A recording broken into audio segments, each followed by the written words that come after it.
and the building of a strong, diversified economy. And that's one of our main goals here in the state of Kuwait.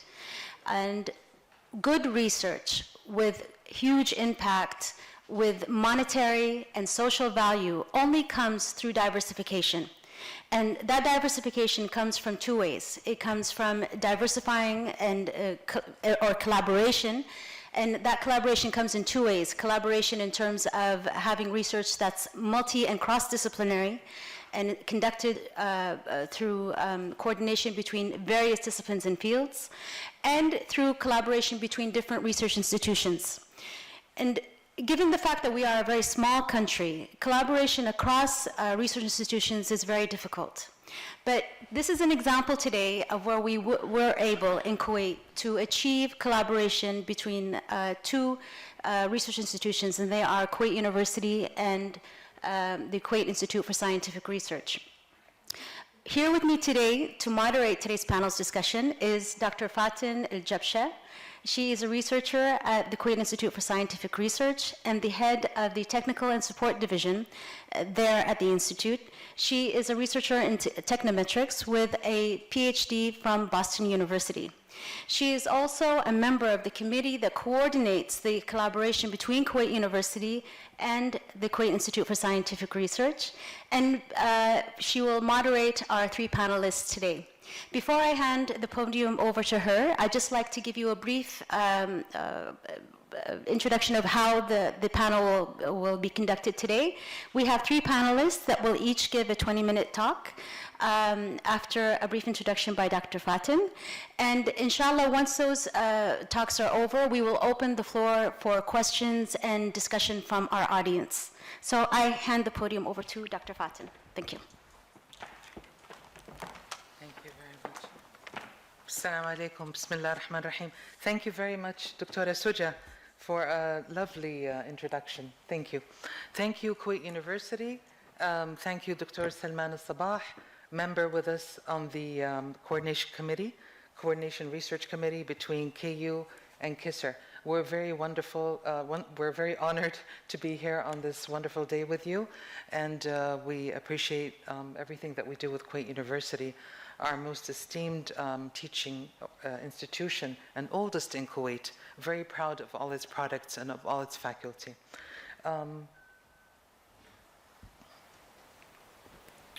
I can't see the presentation here. Is there a way to see it here? Oh, I'm sorry. Okay, this is quickly our vision and our mission and our strategic partnerships at Kuwait Institute for Scientific Research. We're over, I'm sorry, something's moving this, yeah. We're over 50 years old. We have we aim to be internationally recognized. We are internationally recognized, and we work on developing a science, technology, and innovation strategy. If you excuse me one moment.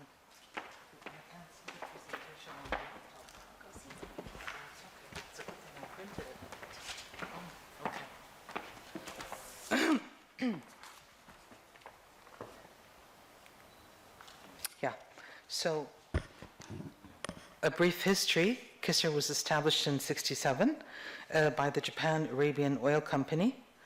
We currently have 5 research centers plus science and technology. After we restructured KISR, we basically did restructuring a few years ago. We're the only national research institute in Kuwait, and we're reputable regionally and internationally, and we work to solve Kuwait's problems. These are our main focal areas. We aim to be a gateway, a knowledge gateway, a recognized driving force for sustainable economic development. And our strategic partnerships include over 580 researchers and engineers within our institute, over 100 laboratories, and we're over 9 locations. We partner with international and research organizations in Kuwait and outside of Kuwait. We have 4 research centers The first one, the Petroleum Research Center, is the oldest.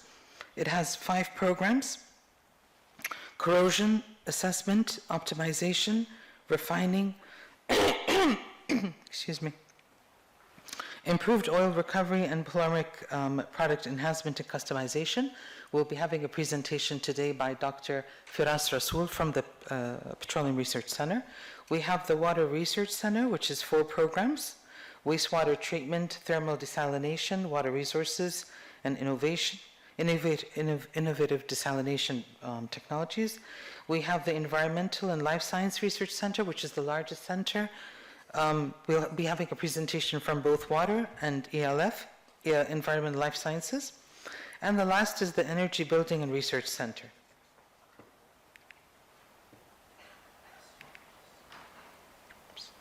This is the structure of the Science and Technology Center, which is basically a hub that combines and connects the different centers together on a number of various platforms that include scientific leadership and client-focused private sector domains and technical support services. Just to give you a brief idea, we have 43 granted patents between 2010 and 20, spread over these research centers as such. This is how we basically go through the process of planning and delivering our research through strategic intelligence, concept noting, proposals, projects, and then closing out. This is very much in brief, just to give you a brief idea about everything. This is how the application-oriented centers that are program-based work. So this is how the platform works on all levels. We're trying now to innovatively look at areas that are involved with big data, artificial intelligence, and machine learning and cybersecurity, moving forward to more different domains that are science and technology involved. We also focus on business incubation. We're incubating the Kuwait Society for Creativity and Innovation. We incubate them at KISR. We give them space and facilitation and know-how. We can incubate others also. And we focus a lot, of course, on capacity building. KISR has had a 43-year-old program whereby students come at the high school level for training and for research experience. A lot of them come back and become researchers themselves and employees at KISR.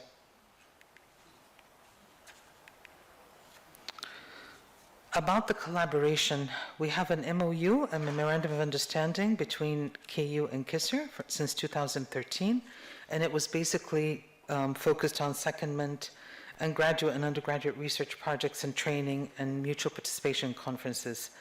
This time, with the renewal, we chose to focus more on joint research. So this is our prime focal area.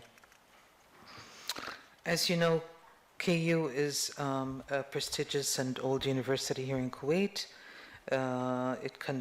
It's basically involved in raising academics in applied research and basic research in many areas, and KISR partners with KU because we are the only research institute here over 50 years, and our experience in conducting research and delivering research, applied research, would partner with KU in a very wonderful way. The MOU is basically made of 21 clauses that secures partnership on many levels and milestones. These are the focal areas where we're doing research right now. These 6 areas exactly, where we formed subcommittees in each of them composed of researchers from both organizations: energy and building, environmental sciences, life sciences, petroleum, water resources, economics, and information system.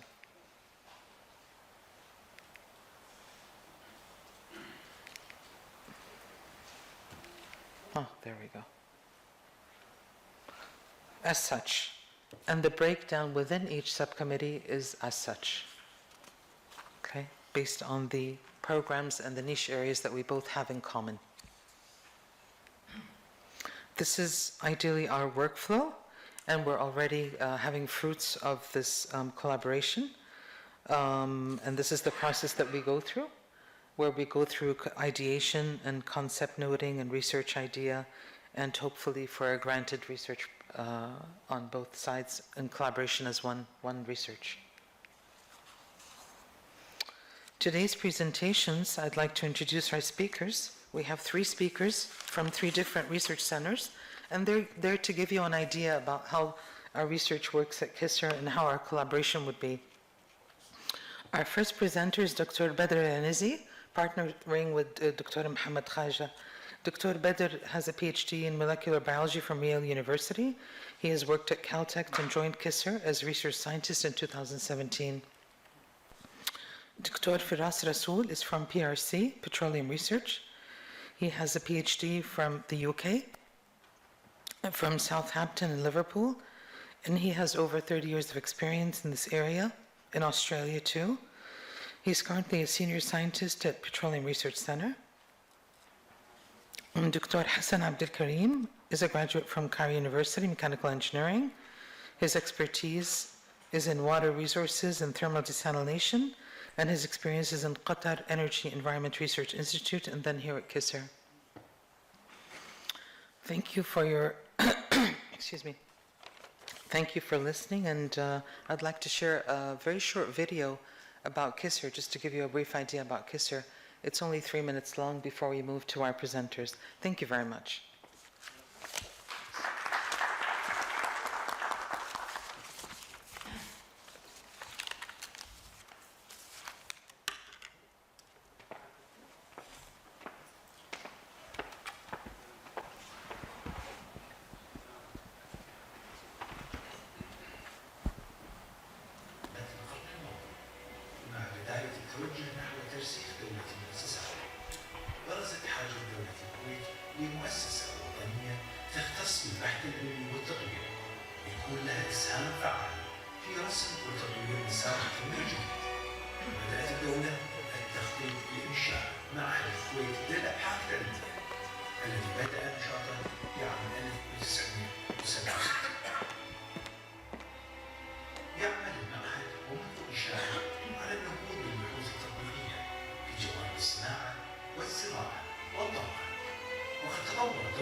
البحث العلمي يعني تقدر بس نظرة بسيطة حق العالم ككل. تلاحظ أكثر الدول مثلا أكثر الدول البارزة على العالم عندهم البحث العلمي أولوية. المعهد منذ إنشائه من أكثر من 50 سنة دوره بحث علمي يدعم القطاعات بالدولة إن كانت حكومية أو خاصة في تطوير أعمالها. يعتبر المعهد الكويتي للأبحاث العلمية لاعب أساسي في دولة الكويت، ولا تكاد لجنة ولا يكاد فريق عمل ببحث أي شيء متعلق في دولة الكويت لا يكون معهد أبحاث عضو أساسي فيه. صفتنا احنا كمؤسسة تم إنشائها للقيام بالبحوث العلمية التطبيقية في مجالات عديدة اللي تهدف في خدمة الصناعة، تنمية موارد الطبيعية، الحفاظ على البيئة وتنمية الثروات الطبيعية وتطوير ثروة بشرية قادرة على القيام بالبحوث وعمل دراسات علمية. من بدايات تأسيس معهد الكويت للأبحاث العلمية كان التوجه إلى إجراء البحوث التطبيقية في 3 مجالات رئيسية ذات أهمية لدولة الكويت، هم البترول، الزراعة الصحراوية والعلوم البحرية. بس مع التطورات الحديثة اللي صارت من ذاك الوقت إلى هذا الوقت طبعا صار في تغير كلي من نقول الأقسام، إلى أن تحول إلى مراكز، وكل مركز صار مستقل عن المركز الثاني بحيث كل واحد له اختصاصه الخاص فيه. لذلك مركز جامعة الكويت للابحاث العلميه في مجال بحوثه بانشاء مراكز تعتبر رائده، مركز ابحاث المياه، مركز ابحاث الطاقه والبناء، مركز ابحاث البيئه والعلوم الانحداريه، وعندي مثلا مركز البترول، وكذلك قطاع العلوم التكنولوجيه الذي يعمل في اداره الاقتصاد التقني لعمل البحوث العلميه والبرمجيه.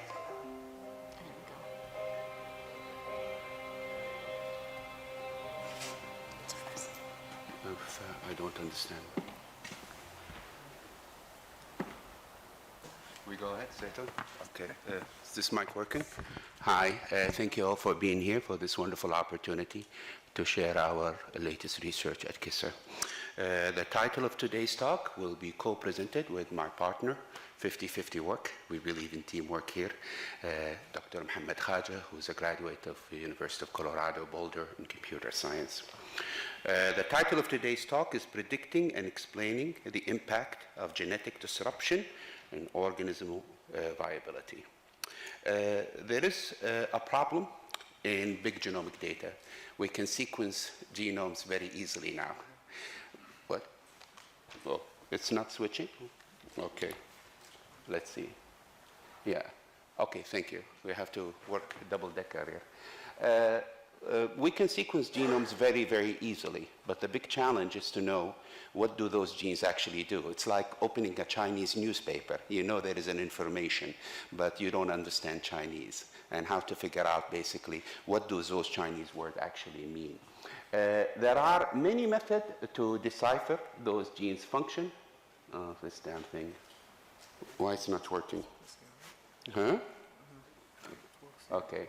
There are many methods to decipher this gene function, but one of the methods that we like to do is genetic disruption.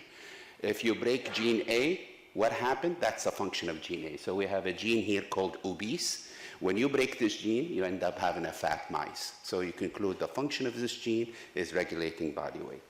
Okay?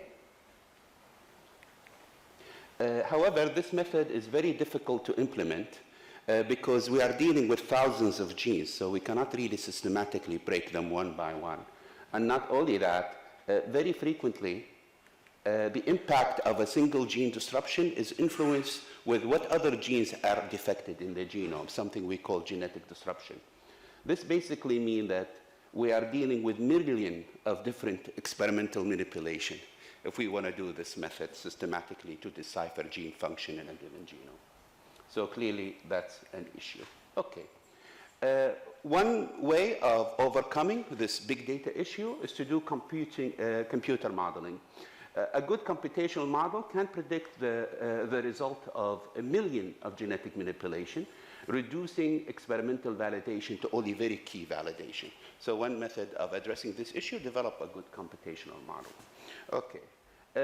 Another thing that people have to pay attention to, and this is rarely being done, because basically computer model, you feed the data, and it gives you the prediction, and you don't know how is it given those predictions.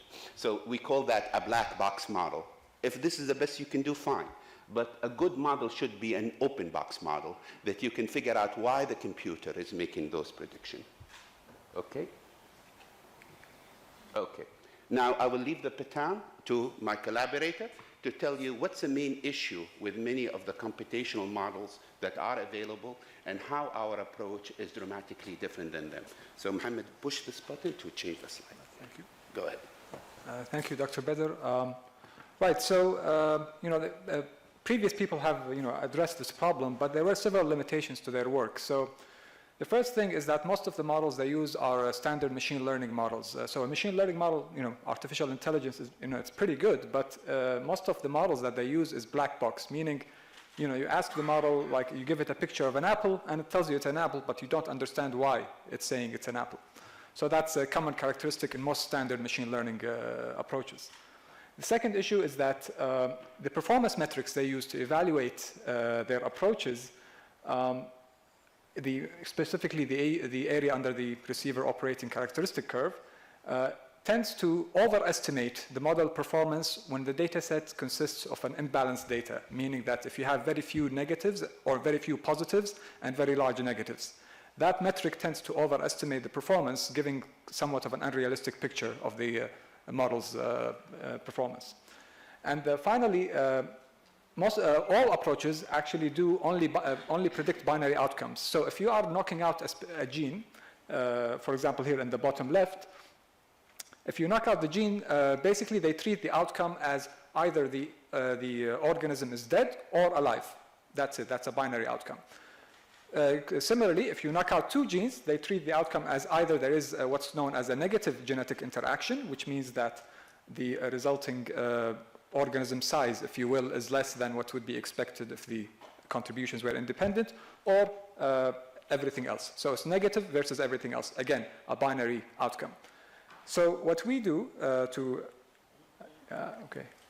what we do to fix this issue, first of all, we use interpretable machine learning models. So if you give it a picture of an apple, you could tell that the model, for example, has this relationship between the object redness and the probability that it's an apple. So, you know, if the color is more red, it increases the probability of an apple. If the shape is more round, it increases the probability of an apple as well. So that's an interpretable model. It tells you why it's making its predictions. In addition to the commonly used metric that people use, we also include what's known as the the confusion matrix, which is a tabulated, which is a table that consists of what the actual labels and what the predicted labels were. It tells you a complete picture of the classifier performance at a specific operating threshold. And from that, we also derive the balanced accuracy.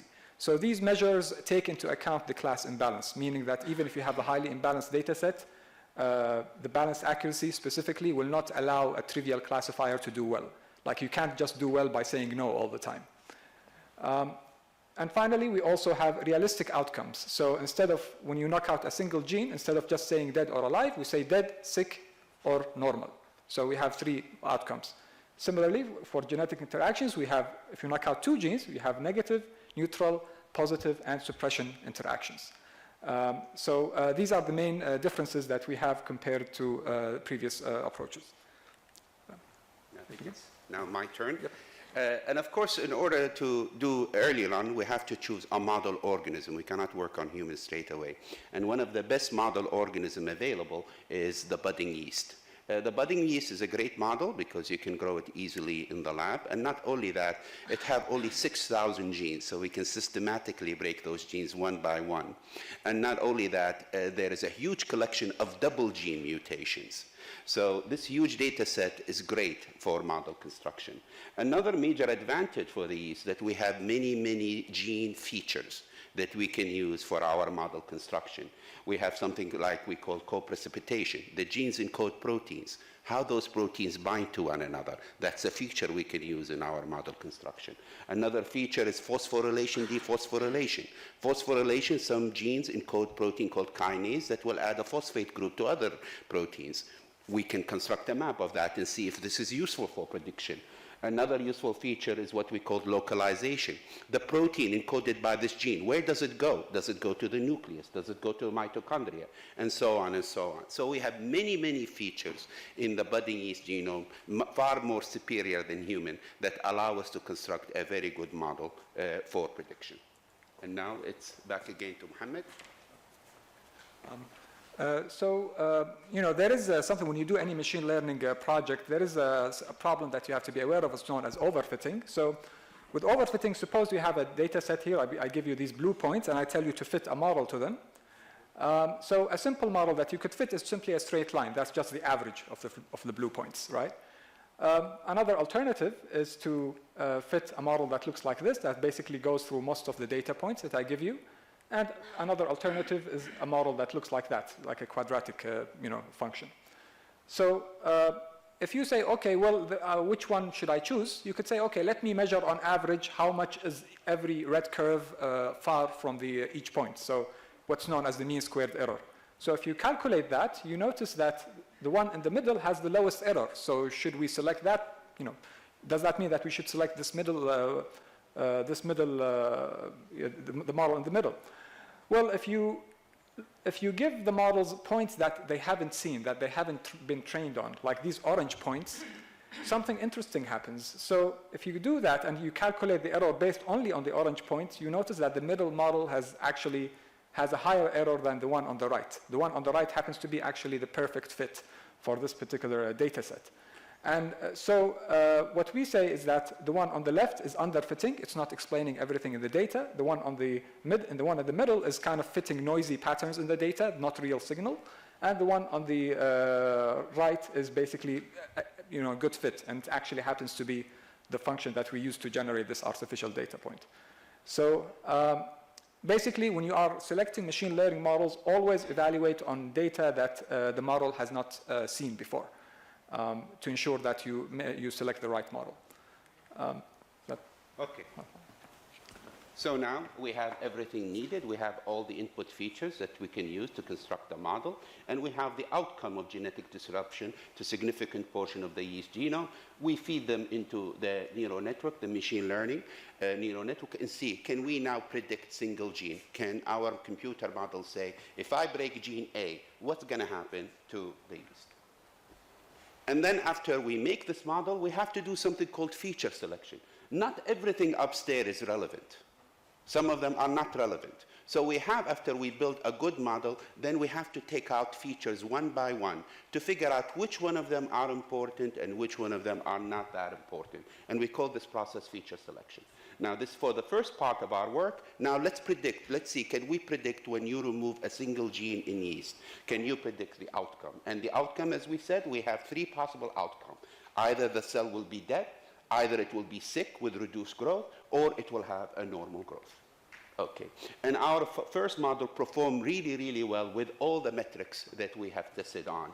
Basically here what we call balance accuracy. Here is confusion matrix, basically, LL, basically. Out of the lethal genes, how many did we identify correctly as a lethal gene?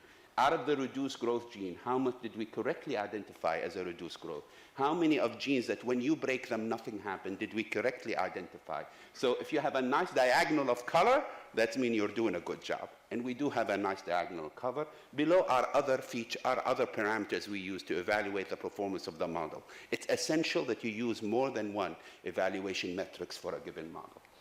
Okay. Then after that, we've done feature selection. We start picking up the model one by one, removing features that are not that important, so we can have a very small, crystal clear model to explain the performance of our model. And the refined model, as you can see here in red, performed really, really well. By the way, the dash is the withheld data set, which means they are data that the model's never seen before.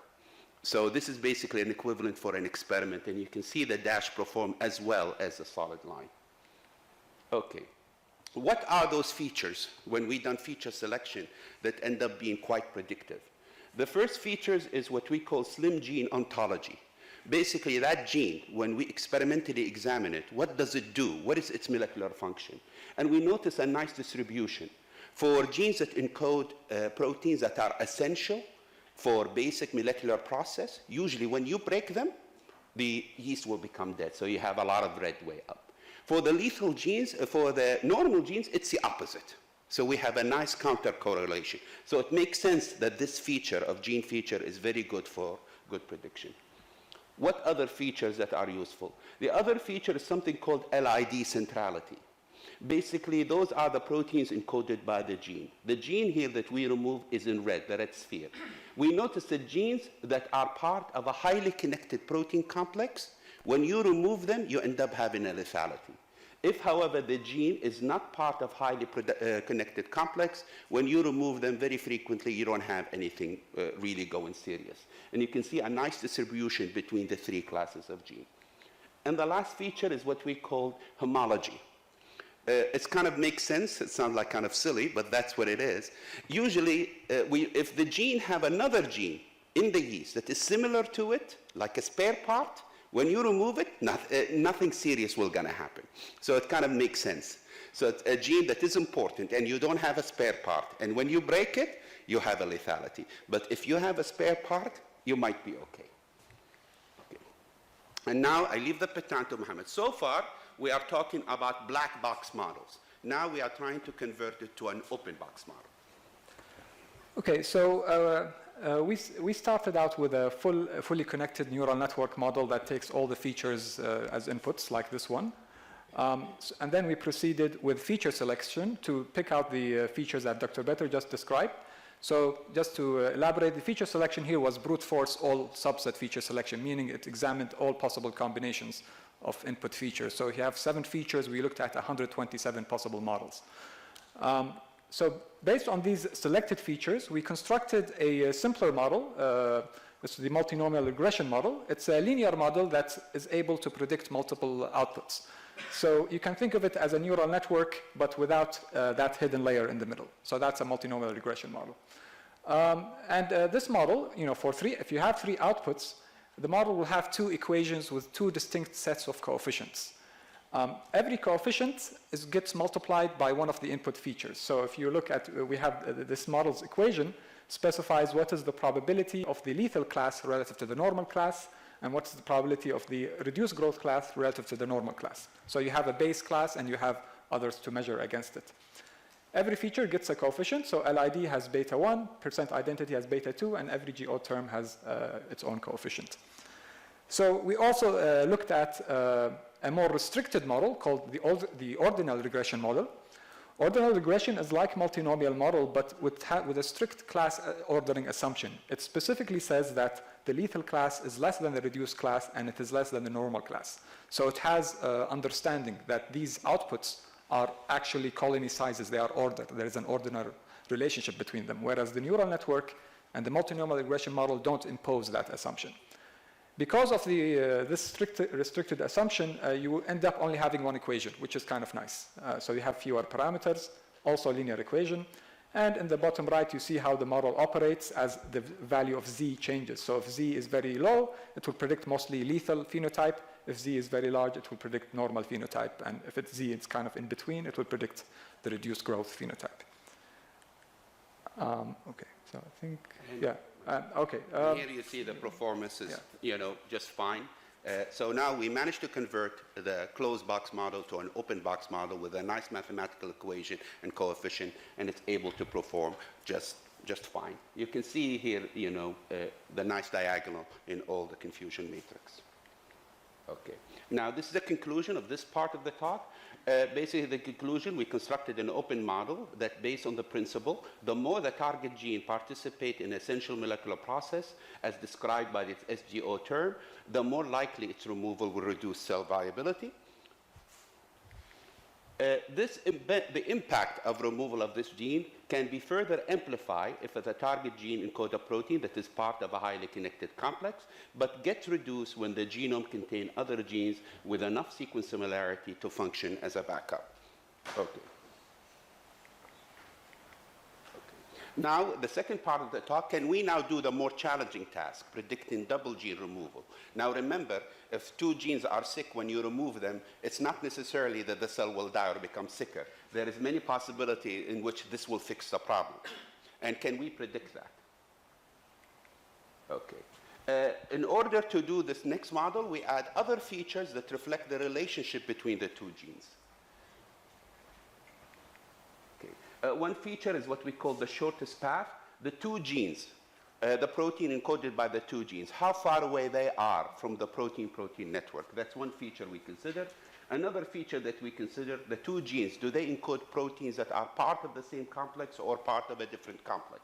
The final feature is the 2 genes, when you remove one of them, how many other genes you need to remove to totally break the line of communication between the 2. However, a word of caution, there is a chance that all those 3 features are not independent from one another, that we are looking rather into the 3 sides of the coin rather than the 2 sides of the coin. Okay, so again, when we construct a model, we discover relatively a good performance through the different categories with a slight mix-up between the negative and the positive genetic interaction class. Again, we've done feature selection in which we remove features that are not relevant for production, and we did not see any major reduction in performance. Okay. What are those features that seem to be very relevant for predicting the impact of double gene removal?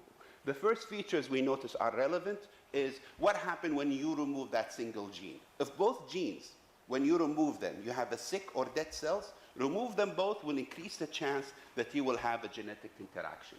Another thing is the shortest path links. How far away are indeed the two proteins encoded by the genes from one another? The second thing is the LID centrality, which is a good measure of complex formation. And the final thing is the SGO term. We notice genes that share the same SGO term tend to have a higher chance of interacting with one another, and that's why you find this nice diagonal in all the three panels. Hold on. Okay. Selected features suggest interacting gene pair are members of the same complex. Now I leave the baton to Muhammad again to convert this black box into an open box. If he can wrap it up Quickly. Okay. Yeah. All right. So we applied a similar procedure like we did before. We started with a neural network model. We actually had a custom architecture designed for the neural network to reflect the fact that this is a pairwise gene task. We did not just use a regular neural network. We applied a feature selection to reduce the number of input features, and we constructed multinomial regression model similarly to before. Just one point here is that there are now 3 equations because you have 4 outcomes. And because you have symmetry, whether the input is gene A and B and whether it's B and A, it doesn't matter what the order is. So the multinomial equation and even the neural network model it respects that symmetry. It does not care what the ordering of the inputs are. That's why you see sums in the equation, LID plus LID and SGO plus SGO. You have to give us a... Right. And as we can see that when we apply this DMN, the multinomial regression model, it actually performs just as well as the neural network models. The OR model, we added it just for sake of exploration. We find that it's not that good because unlike the case for single mutant fitness, there is no intrinsic ordering relationship on the genetic interaction scores. Like negative and positive may not actually, like positive is not necessarily like different from negative interaction, and that's in a sense. So that could be one reason. Yeah. So the conclusion here in this study, basically, GI occur between genes encoding units of the same molecular complex. Basically, if the 2 genes are in the same molecular complex, their removal will increase the chance of a genetic interaction occurring. Now, some of you will see, okay, we are dealing with yeast. What's the utility for human beings in this? Well, we examined the utility of this model in many organisms, such as vision yeast, C. elegans, D. melanogaster in human and sapien. Some of those organisms are more susceptible for this analysis than the other. For example, C. elegans was not susceptible to our model because we don't have really a cell line for C. elegans yet, and a lot of the data is generated by RNAi, which is not really very specific. And when we run our models in Cerevisiae, Bombay, and human, when it becomes a single gene, but predicting the impact of single gene, we discover that it works really beautifully in predicting the impact of single gene disruption. The same thing also for double gene disruption. Our model predicts double gene disruption in human, in vision yeast, in Drosophila melanogaster. So we do have a claim to universality. Now, I don't need to go through the conclusion here because you guys are familiar with, but what's the economical utility for our models? The first economical utility of our models is that we can use it to basically select specific genes for parasites. So we can use those genes to design drugs that bind to those genes or the product of those genes and specifically kill those parasites. We also can use our GI models to understand genes that are very lethal for cancer cells and increase the chance of developing drugs against them. At the end, this is a final clue. We'd like to thank Dr. Sajjah Fakhruddin, our team member, Dr. Michael Meyer in his discussion and editorial assistance. This work was funded by a grant number CRK210 provided by the International Center for Genetic Engineering and Biotechnology that is affiliated with the United Nations. Thank you, and sorry for taking Thank you, Doctor. Thank you, Dr. Badr, so much for a wonderful presentation with Dr. Mohammed Khaja. Thank you very much. We welcome our next presenter, Dr. Feras Rasul, to the podium, and thank you.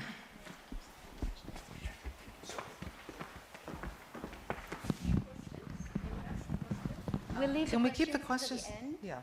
if we can, after Just the to save speeches. time, we'll keep them to the end. Thank you.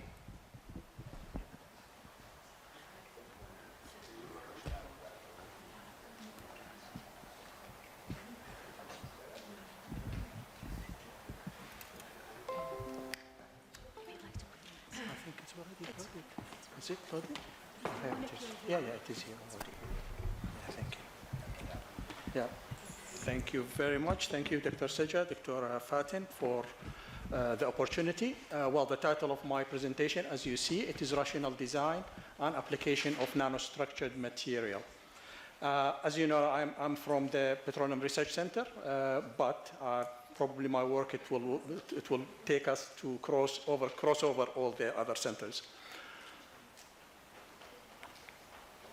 Doesn't change. Oh, here we are. Okay, so in summary, what I'm going to talk about, really, it is just the nanostructured material and its role in developing advanced material, which I'm going to give very, very brief outline of that. And then I will go straight forward to show you the design of new materials in variety of application and how can we go about this one, including biomedical application, diagnostics, environment, which is CO2 capture, and then we'll go for oil and gas industries. Okay, so as we all know, material really play a key role in almost every single application. And the reason for that, because if you design material, then you really need to know what is the application is going to be used for. So we're going to cover, as I said, it is application in the oil industry and even simple coating, corrosion prevention, environment, and water desalination, etc., etc. And it is really, it's a cross-cutting, like discipline, which is the material science. And many disciplines is going to benefit from that application. When nanotechnology came up and started to be more advanced in the past 30 or so years, it has really added a leap improvement and diversification to the material application in extreme conditions, extreme environmental conditions, and highly demanding conditions. So it has really helped us quite a bit in developing a new class of material. So this is where I'm going really to focus on. But whenever, first, I would like to also mention briefly here, whenever we hear about nanotechnology research, it comes to their mind, it is metallic or non-metallic nanoparticles. They are quite good, and they've been used for a variety of applications. KISR has spent almost like 10, 12 years working on a different type of metal nanoparticles, including for hydrogen storage, magnesium hydride, the non-metallic as a photocatalyst, etc. But these materials, they might have some disadvantages. I mean, first of all, they are difficult to functionalize. If you would like to play around with their structure, they are quite solid. It's hard to functionalize. Therefore, it has very, very limited applications. They are incompatible with many organic and biological systems. And of course, toxicity, it comes on the top because nowadays there is so many reports talking about toxicity of nanoparticles, particularly metal nanoparticles. They might, if you inhale it, they might settle into the kidney or into the liver. And again, they require a lot of expensive machineries in order to produce them, which is an energy-intensive machineries. So I believe moving to the nanostructured material, they could be really, this material could be organic-based, could be inorganic-based, or it could be a hybrid nanostructured material. So this is an advantage for these materials. So here it is some of the advantages. They are easy to functionalize chemically. Also, we'll be able to fine-tune the structure, the porosity of it, so make it porous or non-porous. Therefore, this will introduce a huge potential for so many applications, which I will highlight some of them in a minute. They are compatible with organic polymers and biological systems. Their toxicity, you will be able to choose the right material in order to design in order to prevent or selecting the right material for which is not toxic.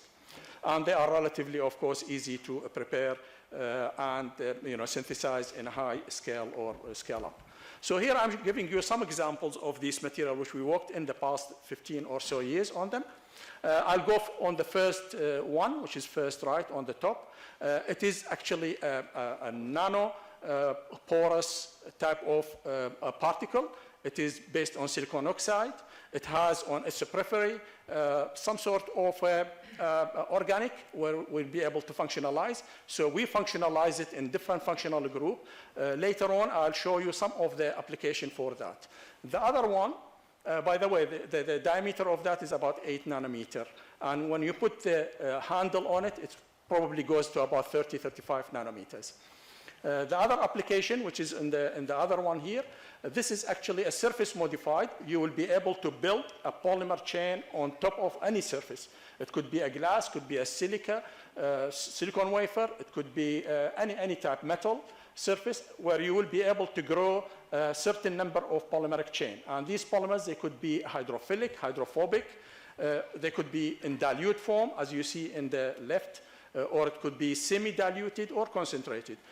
As well, you will be able to functionalize it with these red dots in order to use them for different applications. They could be, for example, for diagnostics. They could be for antimicrobial surfaces. They could be for a variety of applications. I'll show you some of them later on. The fourth one, which is at the bottom here, the third one, sorry, it is completely organic type of nanoparticle. It's hyperbranch polyester type. Again, it has the ability to functionalize it, and we use this material in the dental application. Again, I will highlight it later on in a minute. The last one on the right-hand side, which is called MOF, which is Metal Organic Framework, or Covalent Organic Frameworks. This is actually the chemistry of that has been mastered by Professor Yagi, Omar Yagi from Berkeley, and he was actually the winner of KISR Prize in 2017. Which I will probably give you a little bit more information on that. In my approach to research, I usually try to create some sort of very dynamic communication with the users. I call them here practitioners. So we are a material scientist. We have to communicate closely with these guys in order to develop a material which suits their application. Typically, academics, they design the chemistry. It might be very nice, very beautiful chemistry, complicated, but when it comes to application, it is not going to be very easily applied. However, in my approach in the past 15 years or so, always we try to understand what is the requirement from these applications before really designing. So this is where I said it's required a lot of collaboration with a group of multidisciplinary approach to that problem in order to identify what is their need from that material before we go ahead and we design it accordingly. So here I would like also probably to give you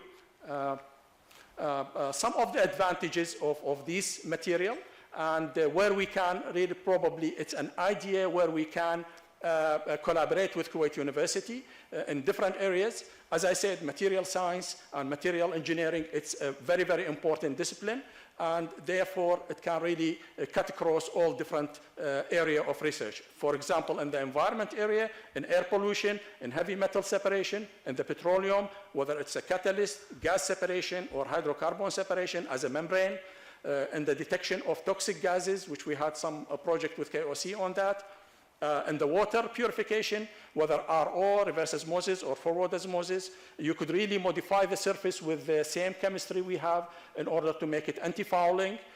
Going to biomedical and biological application, then it is, which I'm going to give you some example on tissue scaffolds, drug delivery, dental application, and others. Of course, energy, another area, and carbon capture, which we are collaborating now with Berkeley to develop a new material for capturing CO2, as well as in the hydrogen storage. So you could see the breadth of all these applications, and it can be really an opportunity for KISR to collaborate with Kuwait University on a variety of these applications from a material science point of view. This is some examples which I'm giving you. This is actually a product which we developed many years ago. It was a spin-off company in Australia. It is to develop nanosensor for diagnostics, particularly for detecting a prostate cancer. And you could see we use the same technology there.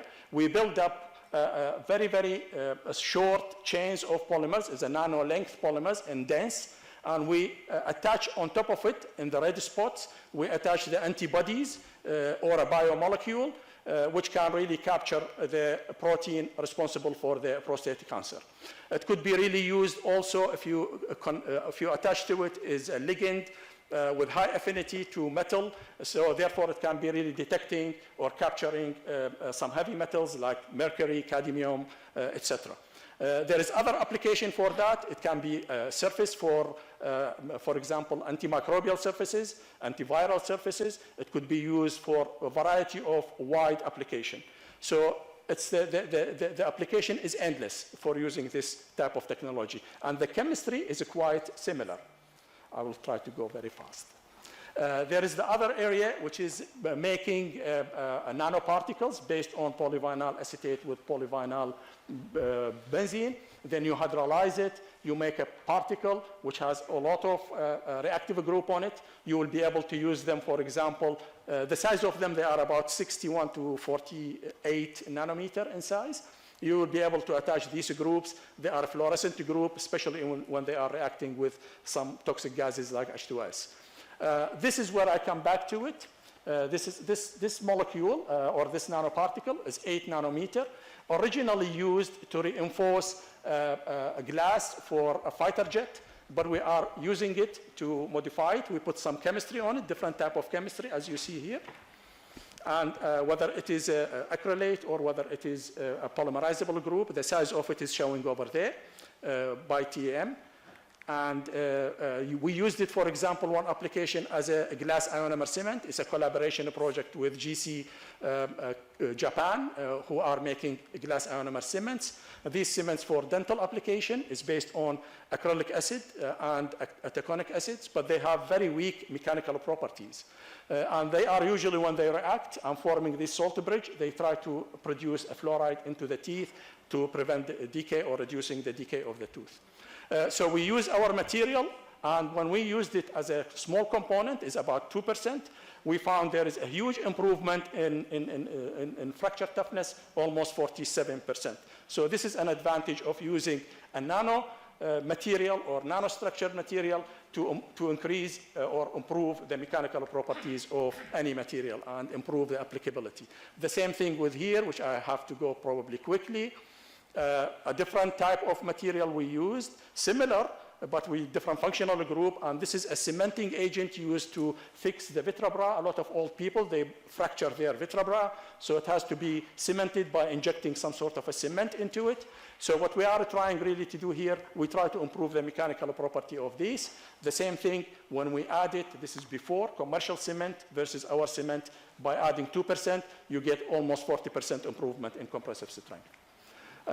Just briefly on Professor Yagi and his chemistry, I mean, if you change the size of the linker, the organic linker, then you will be able to modulate the porosity of the material. There is a lot of information available in the literature since the time, so I will just go very, very quickly on that. But however, what we are going to work, we're going to work on something called covalent organic frameworks, which has a much bigger size, almost 50 to 75 nanometer. We're going to functionalize it with certain functional group in order to improve the capture of high level or high concentration of CO2 from the environment. It looks like that, anyway. Other applications, it's in the drug delivery of material for dentals. And this is for failing implants and a disease called periodontitis. Typically, you use lipoxin A4, it's a drug. This drug has to be injected into the tooth between the gum and the bone. And this is really because of its low molecular weight, it will not be stable. It will just run out. So you need to keep repeating. So this is a project where we worked very, very closely with dentists in order to develop this material. It's encapsulating these lipoxin in a gel type of material and make sure it will release slowly to the site, as you see it in there. So this is the molecule we chose. It is a hyperbranch polymer. It is polyester, water insoluble. We modified it with some polyethylene glycol to improve its water solubility. And also we put a functional group on it. But all this work, it is not as simple as you think.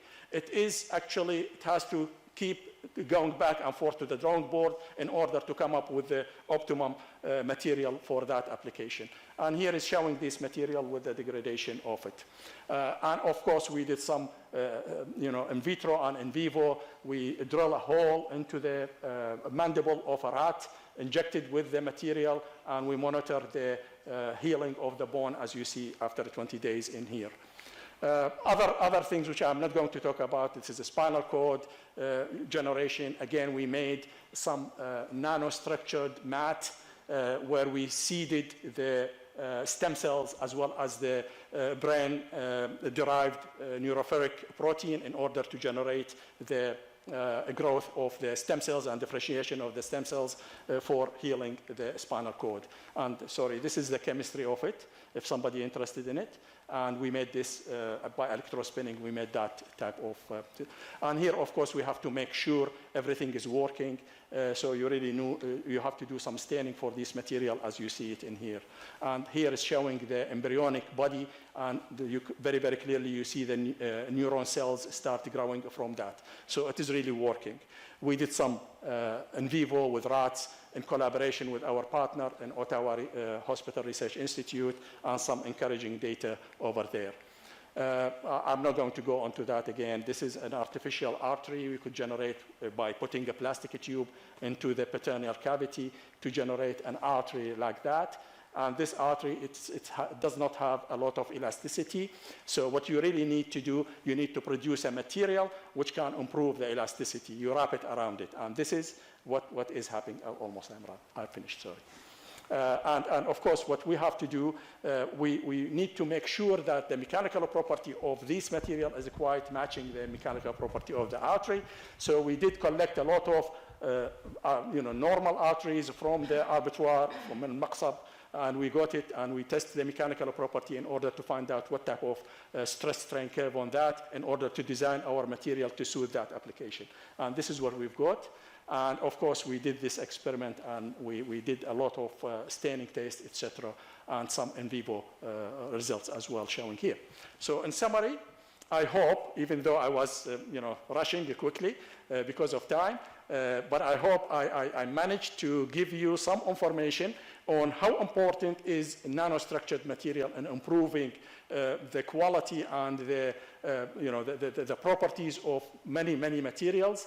It is, as you know, nanostructured material and material science in general. It's a cross-discipline research, and it is very important for most of our application, whether it's in the oil industry, environment, and any other industries.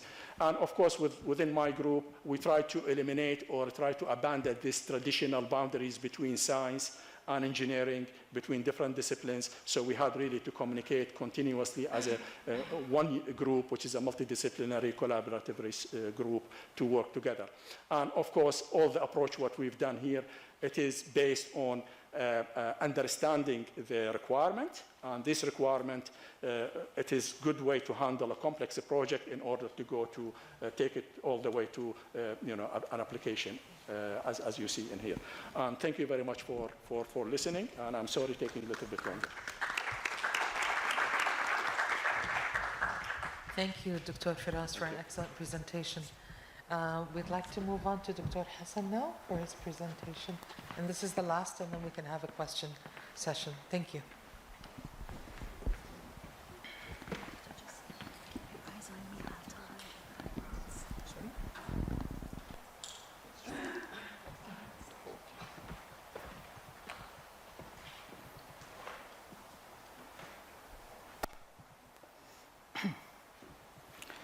I will try to use mobile here.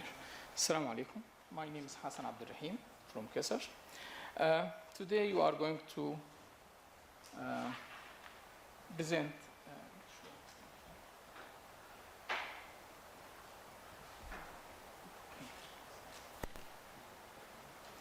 a collaboration project between KISR and Kuwait University. It is about using membrane distillation for zero liquid discharge application.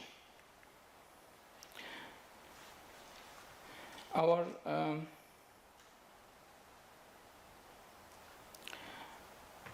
agenda today is only this story. It's about the water story in Kuwait in past and the present.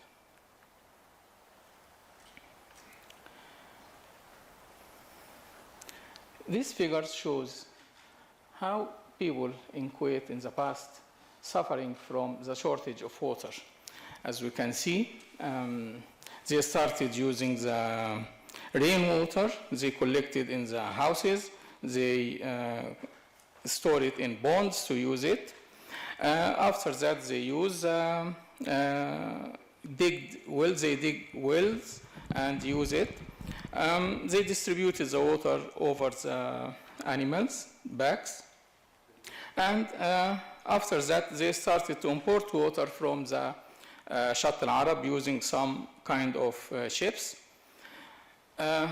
Actually, when I started to collecting these materials about the water, it's really impressive, and it shows how much they're struggling for the water.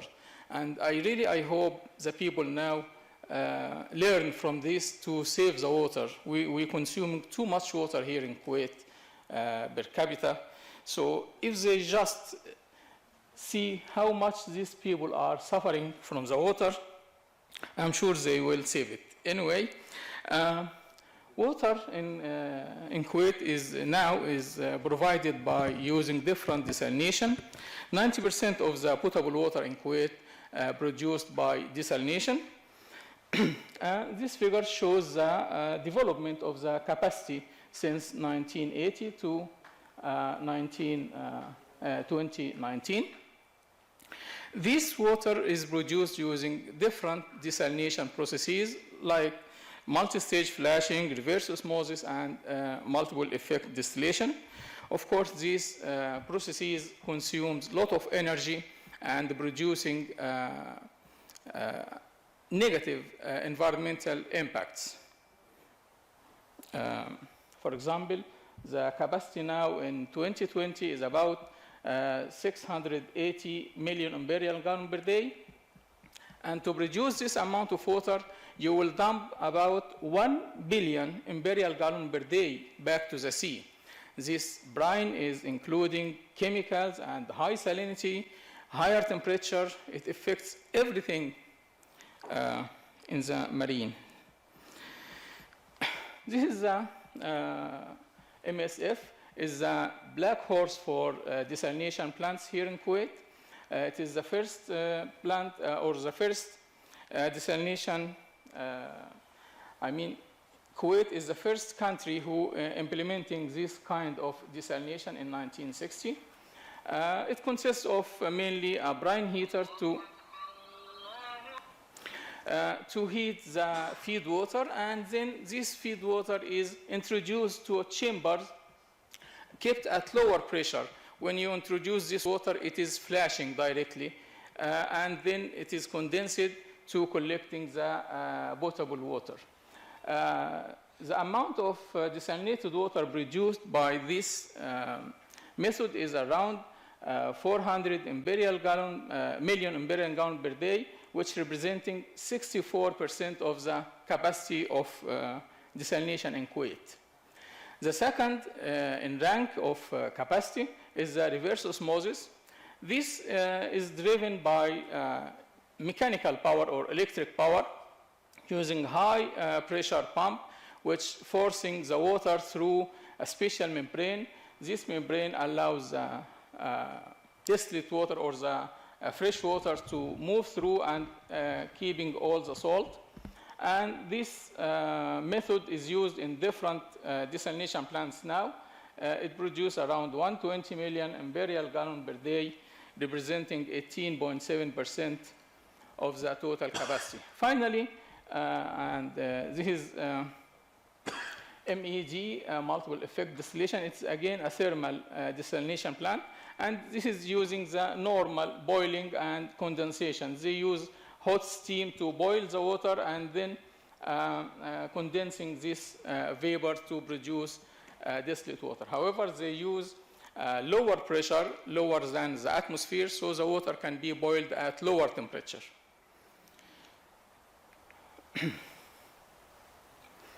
This is the capacity development since 1954 until now. In 2020, this is the percentage, and the planned capacity is mainly for reverse osmosis. So they are not going to build any of thermal desalination plant at least until 2024. Okay, so what is the side effect? Of course, we know this is essential process to produce the fresh water. But what are the other effects? The environmental impacts of desalination are many.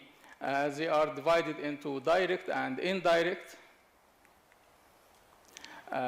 environmental effects, which including the marine and groundwater pollution, weather and air quality, and consuming a lot of energy. In our project today, we are going to find a way to mitigate or to reduce the side effects of the desalination. So this is the desalination process. Any desalination process, it feeds seawater, is intake to the process. It produces the fresh water or product water and the brine. These brines have two ways, even to dispose this brine or to treat. Disposing this brine can be through 5 methods, and all of them are really environmentally negatively impacting the environment. However, the treatment can be a solution for the mitigation of the impacts of the brine.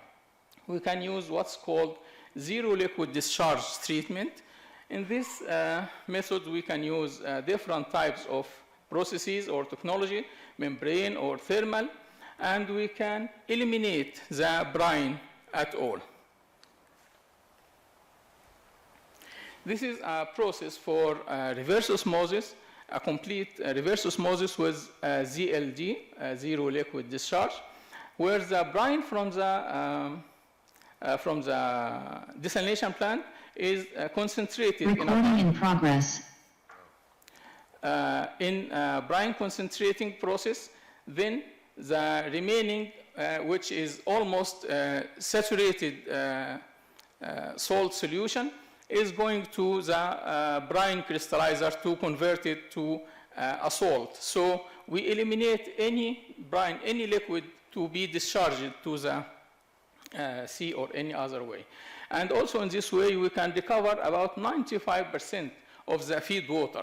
The normal process without ZLD can recover only 40-45% of the feed water, and the other is dumped back to the sea. Our project is in this area for brine concentration. We are going to use membrane distillation for brine concentration. Then another stage can come after. Why? Because MD can be used for brine concentration. It can be also for crystallization, but we are not going to use it in this project.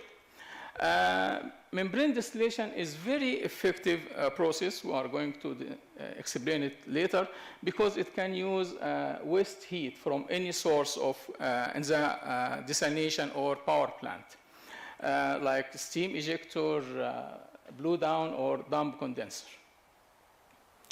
The benefits of using the MD is here. It is lower in energy compared to the conventional boiling or evaporation method. It can increase recovery to 95%, and it can be used for brine concentration and crystallization also, but again, we are not going to use it in this project.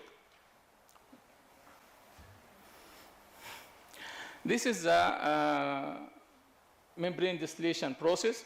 It is consisting of 2 hot and cold sides.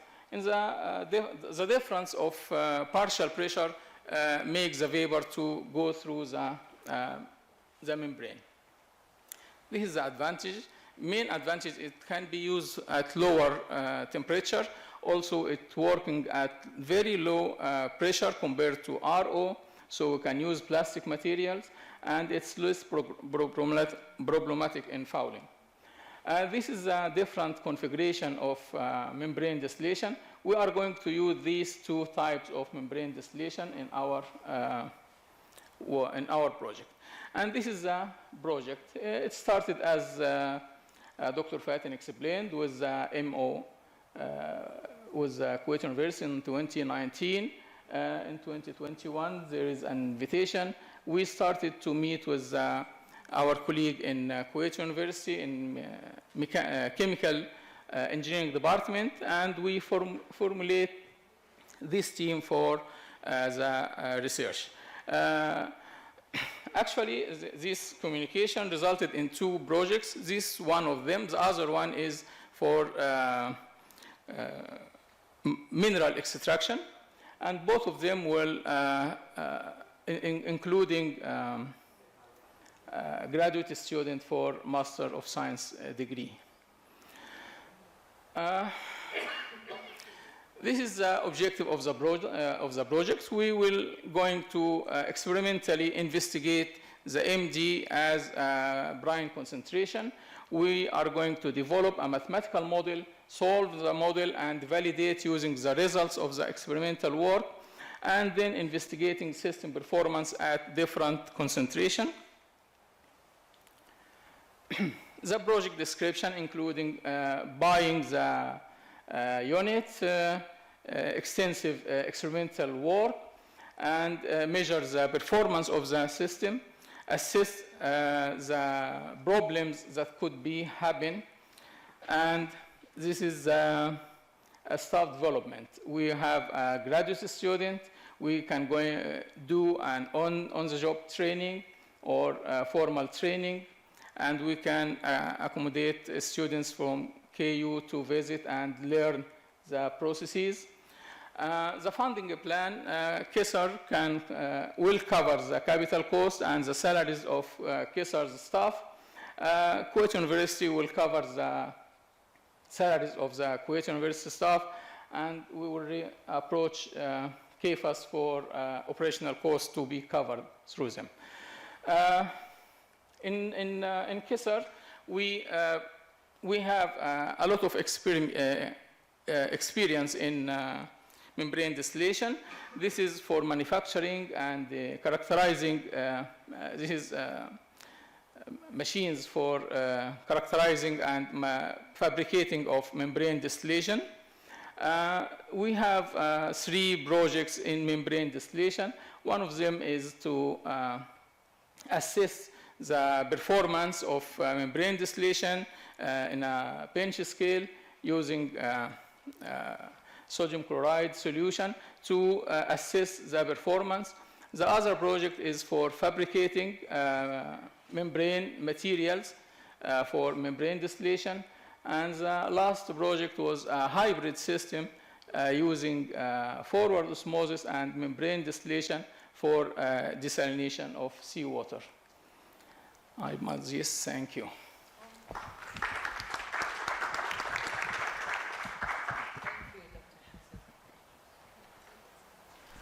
Thank you, Dr. Hassan, for an excellent presentation and a great model between KU and KISR in terms of research collaboration.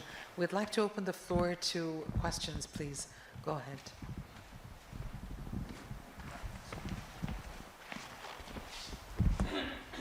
Does anyone have any questions? I know that there was a question for the first talk. Oh, تفضلي دكتورة. Would you like the mic or? We can hear, please. Go ahead, Victoria.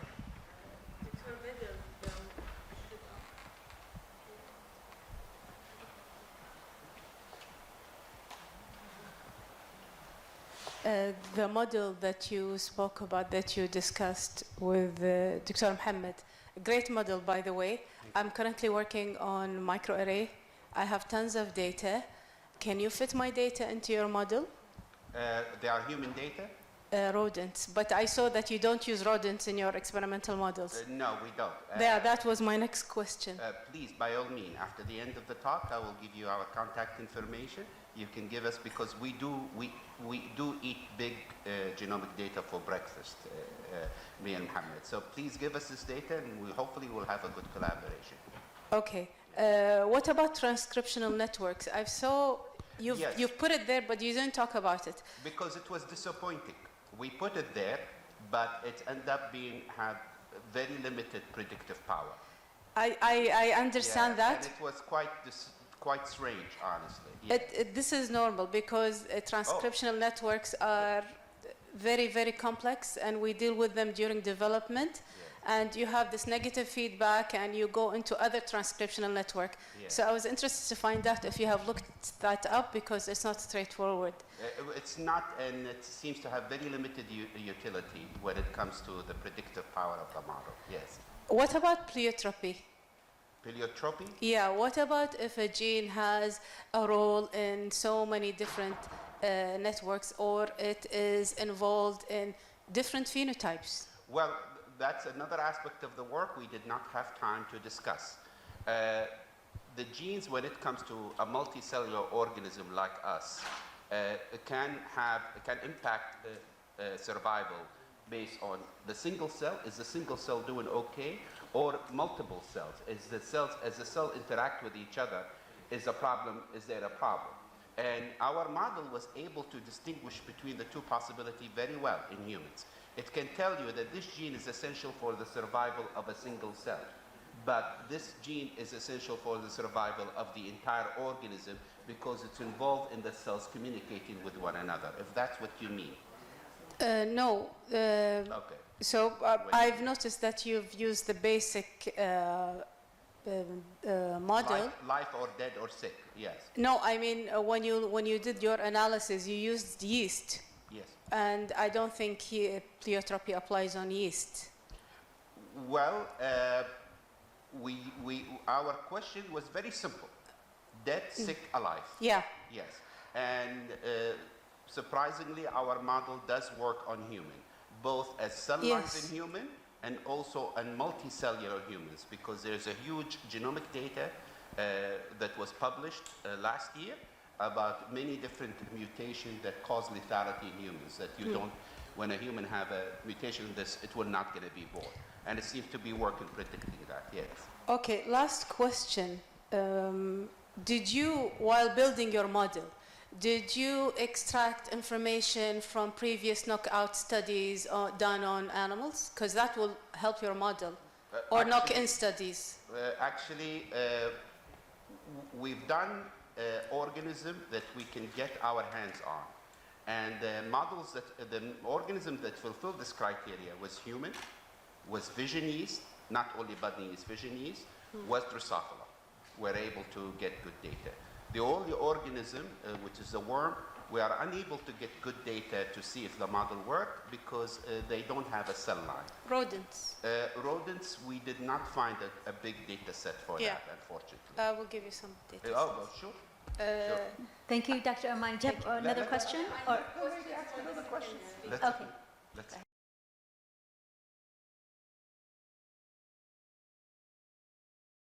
That talk in particular was very close to my own heart as a statistician, and I'll save my questions for that later, but I'd like to ask, are there any further questions from the audience?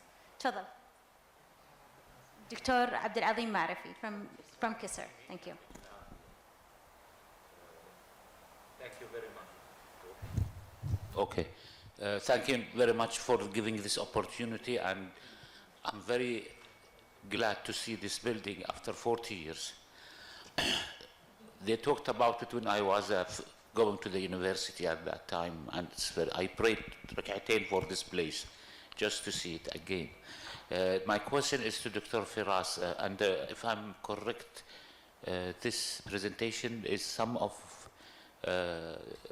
you presented is maybe a couple of years back.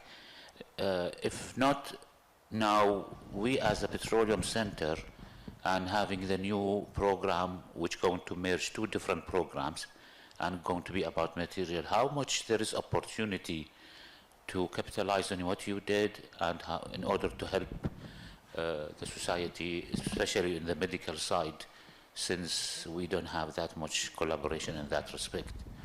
Thank you very much. Thank you very much.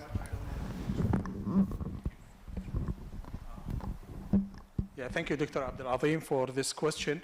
Yes, of course. I mean, it is we developed certain chemistries which can be applied in variety of application. I mean, we talked about corrosion, surfaces, anti-corrosion, anti-fouling material.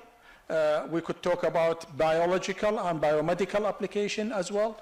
Of course, when you look at it, because as you know, material science is a cross-cutting discipline where it can help, a variety of applications, whether it is in the water desalination, whether it is in the corrosion inhibitors and anti-fouling, whether it is going to, for example, in the oil industry, catalyst, etc., etc.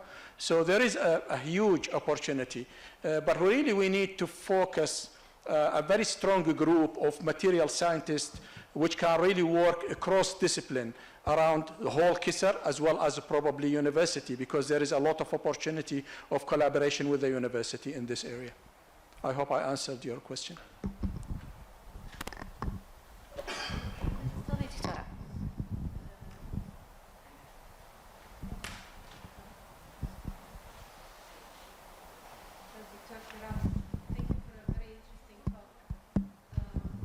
So I have worked with scaffolds before, but Matrigel, I don't know if you're familiar with it. We're trying to put together an artificial pancreas. My question is, do you recommend using Matrigel or nanoscaffolds, and why? Yeah, it's okay. We know about Matrigel. It's easy to use because it's commercially available. However, always there is a specific demand from material to be suitable for that particular application. For example, with regard to seeding stem cells to generate neuron cells, you really need to make sure the protein or the brain-derived protein, when you put it on, or the mimic compound, it should really like differentiate, creating the differentiation of the embryonic stem cells to the neuron cells. So I think this is the trick behind it. So choosing the right material, it is very, very important. If you use a commercial material, sometimes works, sometimes doesn't work. So that's why we are trying to engineer a suitable material for a suitable.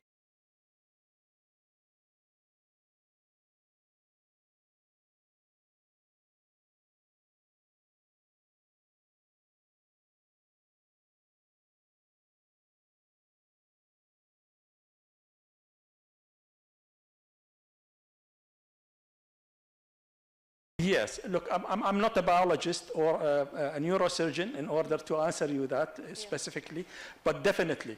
I mean, in one of the composition which I showed, unfortunately I had to go very, very quick onto that. We developed a polymeric material with properties, mechanical property and physical properties similar to the neuron cells. Because the spinal cord, it is actually, is like a Philadelphia cheese, it's so soft. So really need to make sure the material does not really cause a problem. So what we did, actually, we developed a mimic brain-derived functional. It is not actual protein, but it's a mimic, and we attached it to the scaffold, so it will be part of the scaffold. So when you seed your stem cells onto the scaffold, it will not migrate somewhere else, because this is the danger. A lot of people, they inject the stem cells into the spine or somewhere else, and it will migrate through the bloodstream. So really need to fix it. So I think putting this mimicking group onto the scaffold, it will encourage the attachment and differentiation of the embryonic cells, to go to a brain or a nerve cell. A final question, I'm just curious. Okay.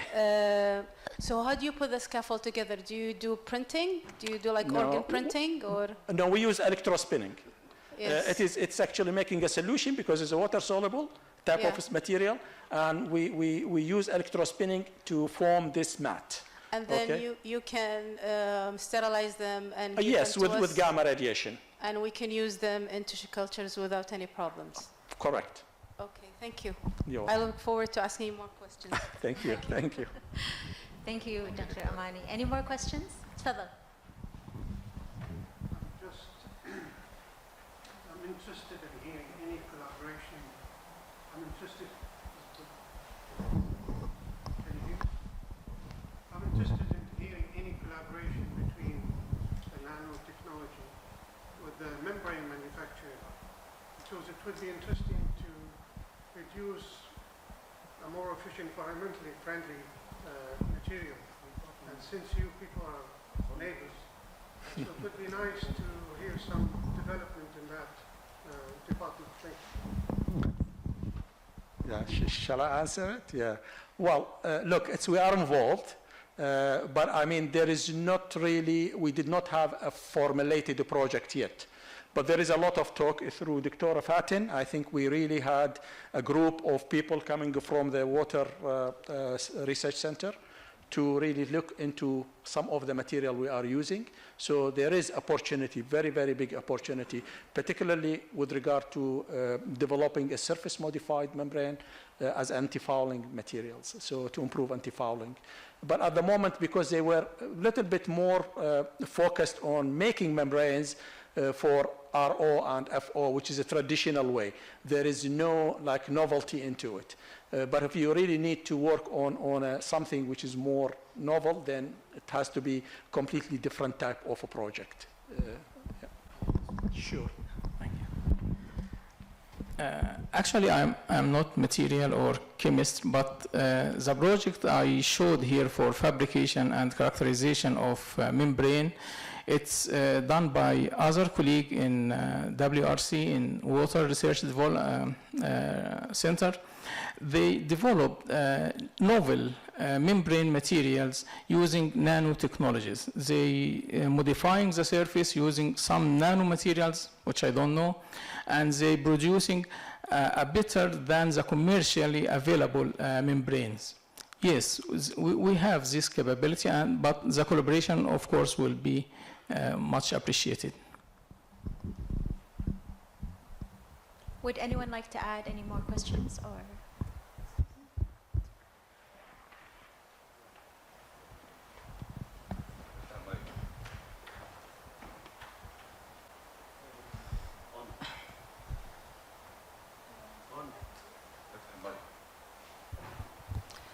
Dr. Najla Sirri from Razi Hospital. My questions for Dr. Feras. Fascinating work. Do you think it's feasible to introduce the nanotechnology to improve the diagnosis of musculoskeletal disorders? Sorry, diagnosis of what? Sorry, I did not hear. Musculoskeletal orthopedic condition. Is it feasible to introduce now to move to an era for nanotechnology? It is definitely. I mean, it depends. I think before I jump and answer whether yes or no, we really need to know how you diagnosed it. You know, is it something like what I showed here? Something like I don't know whether you've seen the diabetic, measurements where you have a strip, you put a drop of blood on it, and then you will find out, take a reading. Yeah. Whether it is. So if it's something similar, then we will be able to prepare a material which has the right receptor or the right molecule, let's say, and then it can be really used for that application. So we have the capability of designing material based on your needs, but really need to understand exactly. This is really the main reason, for material scientists, we cannot really design something which might be over-engineered or could be probably is not useful. So if we communicate with you directly onto that and understand your needs, then we might be able to come up with a material to suit your needs. Yeah, I'm doing research work enhancing the diagnostic ability for connective tissue disorders, which is a problem in the genes encoding collagen, and my work is funded by KFAS. We reached to a level that we are using a sonoelastography system, which is a high-tech radiology system, but as the previous talks, they said you don't know what is happening there. It's like the black box. So we know that there is a reduction in the biomechanical materials in the muscles and tendons, but we don't know why it's reduced. We know that there is mutations in the genes encoding collagen, but we don't know why. So I'm thinking if we introduce the nanotechnology to look more deeper at the tendon and muscle of people with connective tissue disorders, we might know the reasons, and knowing the reasons, of course, will lead to better treatment. So that, if we are using, to make my question more specific, if we can use the nanotechnology to look deeper into the muscle fibers in people with connective tissue disorders. Okay, well, sorry, what are you looking for? Are you looking for some sort of a specific protein, a specific biomolecule? There are a lot of genes that is nearly identified that they are the problems in connective tissue disorder. So we might look at 4 genes, but okay. Yeah, I'm not a genetics to, to go deeper after. Yeah, me neither. I'm not a genetic. So probably we might have to get somebody genetic, and then we will be able to communicate, form some sort of a small team of discussion. We will be able to probably to come up with something, hopefully, onto that area. Thank you. Thank you. Thank you. Thank you for that question, and that's a classic multidisciplinary problem. It seems like a very good research problem to take on. Would anyone else like to share something? If not, I'd like to thank our panelists and my fellow moderator for a fantastic, very intriguing, very thought-provoking presentations. There is obvious room for potential collaboration between Kuwait University and the Kuwait Institute for Scientific Research. We hope that this will open the door for increased communication and some more projects that will lead to lots of excellent research publication and productivity. So I wish you all the best, and thank you very much, and it was a pleasure to host today's session. Thank you.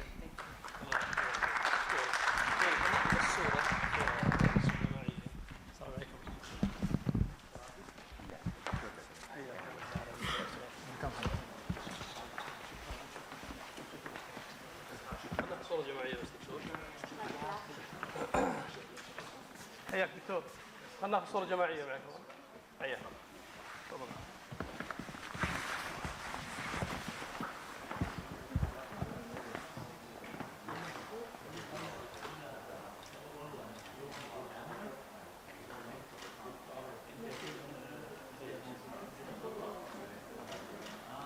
شكرا. الله يعطيكم العافية.